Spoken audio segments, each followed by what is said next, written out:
પહેલી વખત ડીએસકે મારું ગામનું નામ ટીચા છે અને અહીંયા નજીકમાં છે, તો પણ મને નથી ખબર કે અહીંયા આટલી મોટી સંસ્થા છે. હું અહીંયાથી રોજ નીકળતી હોય તો પણ મને નથી ખબર કે આ ડીએસકે આટલી મોટી સંસ્થા છે. પછી અહીંયા મારા કાકાની છોકરી અહીંયા આવી હતી, તો પછી મારે પણ ઈચ્છા થઈ કે હું પણ શીખવા જાઉં. તો હું પણ બ્યુટી પાર્લરનું શીખવા આવી અને મેં તેમાંથી ઘણું બધું શીખી લીધું છે. એમાં રીના દીદીએ અમને ઘણો બધો સપોર્ટ કર્યો છે અને શીખવાડ્યું પણ છે. અને લાસ્ટમાં મારે બધું થઈ ગયું હતું, તો રીના દીદીએ અમને સ્પીચ બોલવાનું કીધું હતું. તે પણ મેં સારી રીતે બોલી હતી, પણ થોડી પ્રોબ્લેમ થતી હતી, પણ અત્યારે નહીં થાય.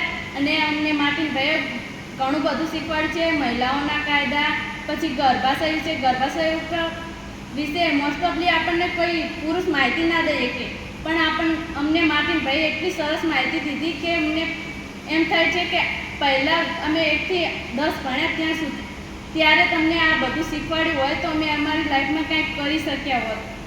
અને અહીંયા આવીને મારામાં ઘણો બધો બદલાવ આવ્યો છે, બોલવામાં પણ. અને હું આટલું બધું કોઈ સામે બોલી શકતી નથી, અને મારો પહેલો અનુભવ છે સ્ટેજ ઉપર બોલવાનો.